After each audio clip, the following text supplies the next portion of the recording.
En Encuentro con la Nación, temas de actualidad. Y hoy iniciamos con lo que está sucediendo en el deporte colombiano, específicamente con el fútbol. Ustedes recordarán que cuando se nombró como presidente al anterior directivo del Huila, del Atlético Huila, un señor que hace política en su departamento, José Fernando Perdomo, dijimos, hasta aquí llegó la DIMAYOR, hasta aquí llegó el fútbol, porque es un hombre supremamente ambicioso, José Fernando Perdomo. Y lo dijimos porque pues uno ausculta, investiga, y mire lo que está sucediendo hoy. Ya hay una división en el fútbol colombiano, los del G8, que son los poderosos, versus el G27. Llegó este señor y en lugar de unir al fútbol, aplicó el divide y reinarás. Y ya hay manifestaciones de gente muy destacada del fútbol. El profesor Reinaldo Rueda, un hombre muy serio, ya dijo que habían cosas subterráneas en el fútbol colombiano. Y cuando uno se pone a ver el partido entre el Atlético Nacional y un equipo, las Águilas, bueno, ese equipo cambia permanentemente de nombre, uno se da cuenta lo sucio de este arbitraje. Y uno se pone a investigar, ¿y quién fue el árbitro? Un hombre de árbitro FIFA. Y vienen las denuncias y vienen las situaciones que se presentan luego. Otro señor que pues es un referente del fútbol colombiano, Mario Alberto Yepes, y denuncia que hay una persecución contra los del G8. O sea, los equipos que se unieron para hacer unas exigencias, para que haya claridad en los negocios de la DIMAYOR. Dijimos aquí que este señor José Fernando Perdomo, pues llegaba a apoderarse del fútbol colombiano, anda detrás ahora de la presidencia de la federación que ostenta Ramón Yesurún. Estamos hablando de qué sueldo, porque hay una rebateña por los sueldos y el manejo económico. Lo del sueldo es lo mínimo, doctor, son unos intereses, el poder económico. De unos intereses subterráneos bien extraños. Recuerde, doctor Luis Carmona, que en el año 1982 publiqué un libro, La economía subterránea, 5 capítulos sobre quiénes eran los verdaderos dueños del fútbol. Después hubo muertos, hubo de todo. El Quindío lo manejaba una persona de unos antecedentes nefastos. El América ya todos conocen, el Medellín, el Nacional, todos los equipos resultaron multados. Entonces, que no vuelva a suceder esto porque ya hubo muertos y ahora las cosas se han ido radicalizando. Este señor, lo dijimos aquí, va a ser un verdadero problema para el fútbol colombiano. Desde ya dividió a los equipos y entonces están organizando las cosas de acuerdo a unos intereses mezquinos. Ojalá pueda reaccionar la dirigencia y ojalá el Estado intervenga a través de Coldeportes y le ponga orden a esta situación. Hoy que hay una dama allí dirigiendo los intereses del deporte colombiano a nivel de Coldeportes. Muy bien, hoy tenemos aquí a dos juristas, el doctor Horacio Gómez Aristizábal y el doctor Luis Ángel Carmona Figueral. Mire, yo quiero que hagamos pedagogía porque nadie entiende lo que se ha denominado el choque de trenes. Mire lo que acaba de suceder. La Corte Constitucional, en sentencia del día martes, acaba de dictaminar, acaba de sentar doctrina sobre el tema de que los municipios sí son autónomos para evitar que las transnacionales acaben con el agua, que la minería contamine las aguas en un recurso que es vital para el ser humano, que dañe la parte ambiental, que dañe la parte de la arborización, que eso es sinónimo de vida. Tenemos un caso específico, el caso de la Colosa. En la Colosa, que son más de 460.000 hectáreas, pues allí hay cerca de 70 nacederos de ríos. Y una transnacional quiere llegar allí a acabar con esto. Eso por un lado. ¿Y eso a qué afecta? Afecta a Ibagué, afecta a Alvarado, afecta a Taco. La gente ya se ha pronunciado. El tribunal del departamento del Tolima, el tribunal administrativo del departamento del Tolima, está de acuerdo con que la gente el constituyente primario, la ciudadanía se exprese. En eso, la Corte Constitucional dijo, los pueblos, los municipios tienen derecho a defender algo que es esencial para la vida, como son sus recursos, y evitar que la minería contamine. Pero ayer salió otra posición del Consejo de Estado, diciendo lo contrario, echando para atrás la consulta popular que se va a realizar en Ibagué. Doctor Horacio, ¿qué prevalece en estos casos? ¿La Corte Constitucional o el Consejo de Estado? Expliquemos eso. Voy a dar mi concepto modesto, pero con algún fundamento y con algunos argumentos, pero antes quiero hacerle un comentario. Estoy de acuerdo en la defensa de los recursos naturales, el aspecto de la atmósfera, el ambiente, que se contamina mucho con esa explotación pirata en el campo del oro en los ríos. También el aspecto económico, hay lesiones gravísimas y daños irreparables.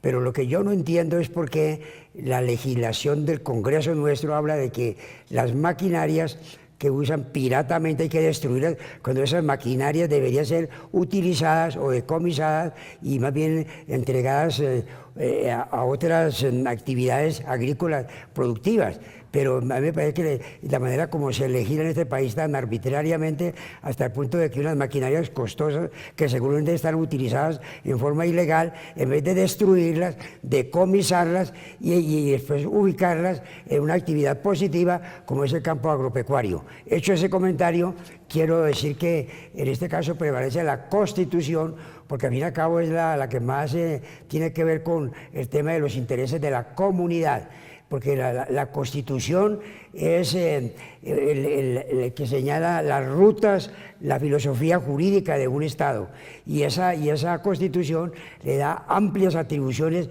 a la Corte Constitucional para manejar todo lo que tenga que ver con el bien común, sobre todo en el campo constitucional. A mí me parece que prevalece eso, porque los consejos de Estado es más circunscritos a los conflictos o confrontaciones entre los particulares y el Estado. Esas reclamaciones en las cuales viene actuando el Consejo de Estado es lo indicado y es lo que señala la normatividad. A mí me parece pues que prevalece lo que dice la Constitución, y fuera de eso se trata de defender una cosa tan importante como lo dice René Río González, como es el ambiente, como es el agua, como son los elementos de la naturaleza que son absolutamente...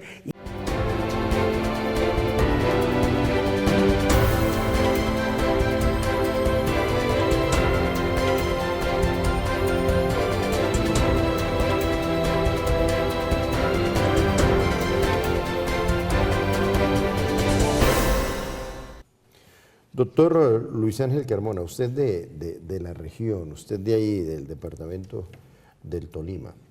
Mire, de las cosas bellas que tiene el departamento del Tolima, yo comienzo por hacer lo siguiente. En el año de 1970 en Colombia había 18.000 afluentes hídricos, 18.000 ríos de agua viva. Hoy eso se ha ido cercenando por parte del mal uso de estos recursos, entre otras porque en los páramos hemos ido sembrando papa, y cuando se siembra papa innecesariamente en estas partes, pues deja de fluir, deja de brotar el agua. En el caso del Tolima, allí está la Anglo Ashanti Gulf, que pues compró la mina más grande a cielo abierto, la mina de oro. Va a haber una consulta, o estaba proyectada una consulta popular para que el pueblo, pese a las presiones de esta transnacional, que quiero hacer claridad, no es estadounidense, es surafricana, pues esta presión que ha ejercido con todo el poder económico esta transnacional para que se permita explotar esta mina a cielo abierto y acabar con 70 nacederos que hay allí. Pues a la gente desde aquí le hacemos la siguiente consulta, la siguiente pregunta. Si prefieren que sus casas se le llenen con oro sólido, oro puro, a cambio de que no haya agua, bajo la siguiente consideración. Cuando no haya agua, el ser humano durará 5 días sin vida. O sea, el agua es vital, es esencial para el ser humano. Entonces, frente a esta situación que ya comentó al inicio del doctor Horacio, vuelvo a plantear el tema. ¿Qué prevalece? ¿La Corte Constitucional o el Consejo de Estado? Y si aquí hay otra vez una manifestación de que es que yo soy más poderoso que usted y usted me tiene que hacer caso a mí en lo que se denomina choque de trenes. A ver, lo que entiendo es que la Corte Constitucional, resolviendo una tutela, falló en el sentido de que los alcaldes no manejaban, no podrían disponer sobre la explotación de las minas en su territorio, a excepción de que se acudiera a un mecanismo de orden popular que era la consulta popular, una consulta a los ciudadanos que ellos, como expresión de el constituyente primario, se manifestaran. Y entiendo, porque no conozco el fallo, solamente oí la titulación, que el Consejo de Estado se manifiesta en el sentido de que los alcaldes sí pueden en sus regiones reglamentar, autorizar o no autorizar la explotación de esos recursos mineros dentro de su región de acuerdo a estudios técnicos que hay y a estudios jurídicos que hay. Yo no vería que se esté como deslegitimando esa potestad de los alcaldes. Desde luego, uno, por un mecanismo que es de consulta popular que los habilitaba para obedecer el fallo de esos ciudadanos convocados, y ahora lo del Consejo de Estado, que posibilita a los alcaldes para que en sus regiones ellos, como competencia, puedan resolver todo lo atinente a la explotación minera.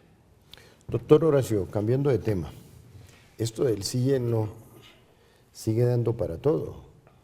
Y fuera de eso, después de ese respaldo que le dio la comunidad internacional y un referente tan importante al otorgársele el Nobel de Paz al presidente Juan Manuel Santos, que eso pues también tiene sus bemoles, porque dicen que la presidenta tiene intereses, la presidenta del comité tiene intereses en el petróleo colombiano. Mire que se cuecen habas por todo lado.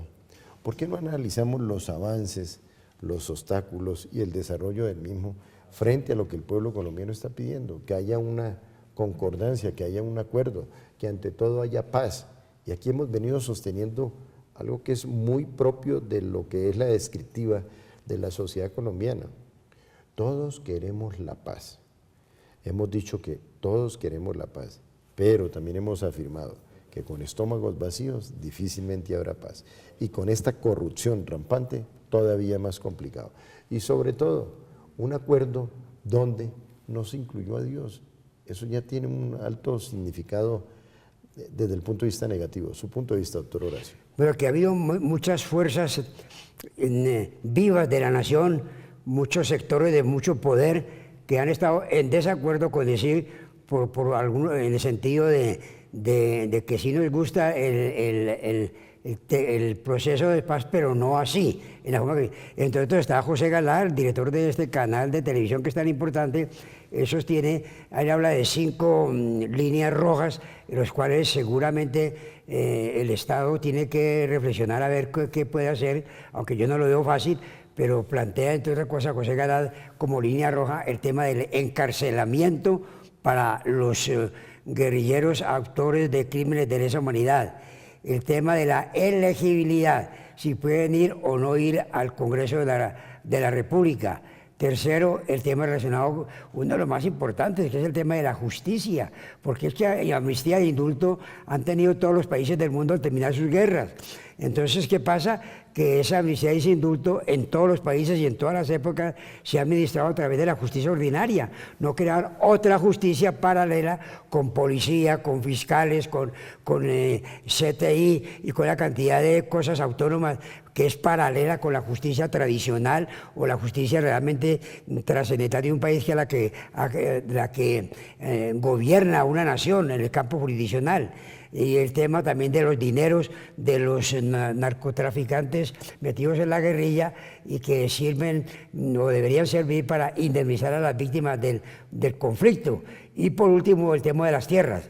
Yo pienso que va a haber de pronto algunos retoques muy superficiales y seguramente como hablan de que la mayoría no fue mucha en el sentido del no, pues como entonces él sí tiene ya un apoyo importante con muchas personas o grupos de los que dijeron no a los acuerdos de La Habana, seguramente se va a pasar al Congreso para que en su momento se avance en el sentido de que se haga adelante el proceso de paz. Yo pienso pues que sí hace mucha falta la oposición, porque eso es la democracia. La democracia no es el unanimismo, democracia no es el totalitarismo, democracia no es el derecho a aplaudir, la democracia es el derecho a discrepar. Gracias a esa oposición del no, tuvimos solamente 10 parlamentarios, más unos 20 más de que hablan parlamentarios que va a haber en ciertas zonas perturbadas por el orden público. Pero si no es por el tema de la oposición, seguramente 50 o 40 senadores estarían hoy aceptándolos en La Habana. Una pausa y ya regresamos. Bueno, y continuamos aquí con esta dinámica académica y con este conversatorio. Doctor Luis Ángel Carmona Figueral, concatenemos lo que ha dicho el doctor Horacio. Pero voy con algo específico.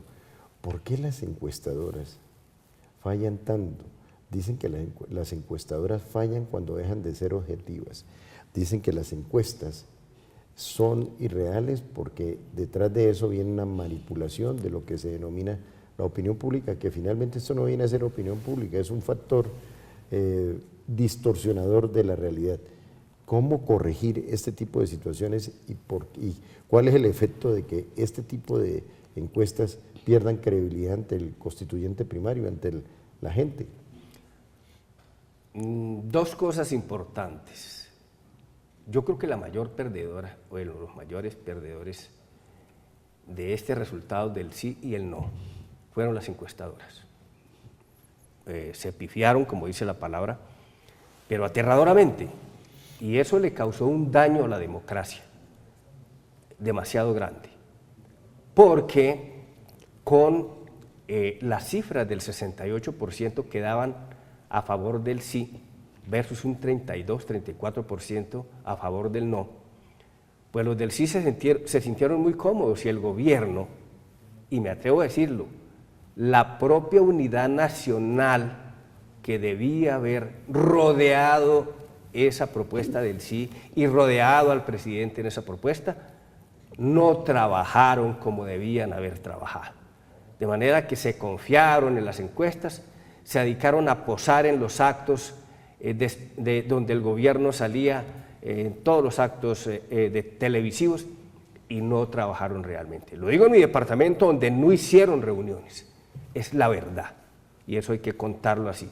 Y el gobierno se confió en lo de las encuestas, de manera que, sin saberlo, las encuestas tenían un margen de equivocación grande, porque aquí hay un fenómeno mundial que en materia de la medición de la democracia se da, y es el voto oculto, un voto que la gente no expresa y que suele darse sin que a ellos lleguen los encuestadores para medirlo. Pero quiero hacer una interpelación.